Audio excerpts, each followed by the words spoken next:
And welcome back to Daily Wrap. Well, the White House has announced it's planning to hold classified briefings on the Iran nuclear deal with Congress on Wednesday. President Obama is defending the deal that critics say gives away way too much to Iran. This is by far our strongest approach to ensuring that Iran does not get a nuclear weapon.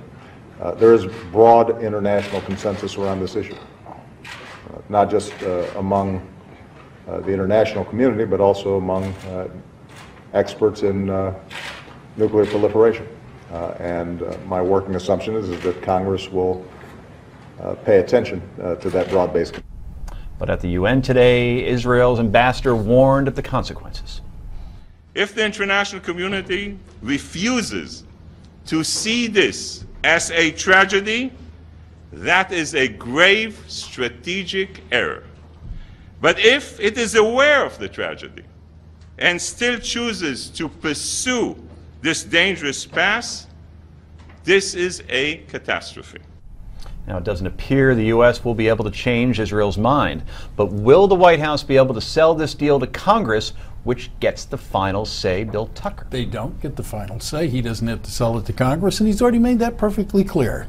You don't like it? Too bad. I'm signing it. And he went ahead and took it to the UN anyway. And so, no, he didn't have to sell anything. Heather, it's now binding international law. That makes it much harder, at least politically, for Congress to do anything. Well, and I think that's going to really, and it already has enraged a number of the members of Congress who have said that you were supposed to bring it to us first. That was part of the deal. And it's really, you know, John Kerry said that it was presumptuous that we would think that it would go to Congress before that it would go to Russia and China. I think it's presumptuous that they brought it to the UN before they finalized it within our government. I think that the head of the Senate Foreign Relations Committee, a Democrat, has said that he is less than happy about the fact that it was brought to the UN before it was brought to them. I think it's actually going to make, and I don't know what good it does, but I think it's going to make a number of members of Congress not too psyched about signing on to this deal. Rick, we talked about this once or twice in the show before the deal was actually made, and you always said, well, you need to know what's in the deal. Now that we know what's in the deal, what are your thoughts on it? I'll tell you what, I've actually spent a lot of time on it, talked to a lot of people, and my conclusions are this.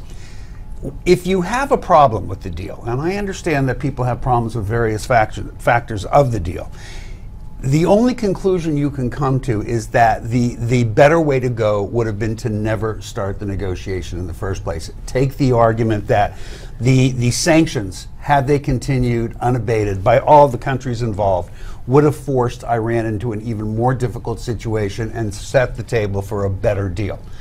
That ship has sailed. Whether you like it, whether you don't like it, that ship has sailed. This being the deal now, it is, in my estimation, the best deal you could get under these circumstances. You can complain that we were mistaken in the circumstances, but under this circumstance, it's the best deal. Now, as Congress goes, look, I don't think Congress is going to pass it. I think it will lose in both houses of the Congress. Really? However, I don't think they'll have enough votes to override a presidential veto. Right. So the deal is going to, in all likelihood, be the deal. That would satisfy everybody, wouldn't it? Because then Congress would say, hey, we tried, and exactly. See? And to Rick's point, the U.S. always seemed to want this more, and the Iranians knew it. Yeah. And from the get-go, this was more about the president's legacy, and we have to make a deal, and Iran seemed more willing to walk away. I will say this, from what I've been able to learn, it wasn't just the U.S. There were cracks beginning to show in some of our partners in the P5. We were not comfortable that they would continue the sanctions as effectively for that much longer. There is background on this. While we like to play politics with it, there's some background to this which says maybe we didn't have the choices we thought we had, or we'd like to have had. You weren't here when the deal was made. Right. What bothers you most? What's the biggest imperfection in this? Is it anytime, anywhere, not being anytime, anywhere? Anytime, anywhere, not being at anytime, anywhere. The 24 days, I know you think 24 days gives enough time. I don't like that either. I think that the thing that makes me so sad is this attention deficit. It was written about in the Wall Street Journal today, where Iran has always been, this is what we want, this is what we want. We started off by saying it was going to be anytime, anywhere. That's no longer the deal. We've made so many concessions and taken our eye off the ball, and now have no idea where the ball is. And let me just finish. If a Republican, whoever is brought into office in 2016, how they are going to undo this? I mean, they're already talking about it. It would be almost impossible. You can't unring the bell. Yeah. Just quickly on this, look, I understand that people are having trouble with the anytime, anywhere. From everything I've been able to learn, it's not a great argument because we can track nuclear signatures. There's technology the IAEA has now.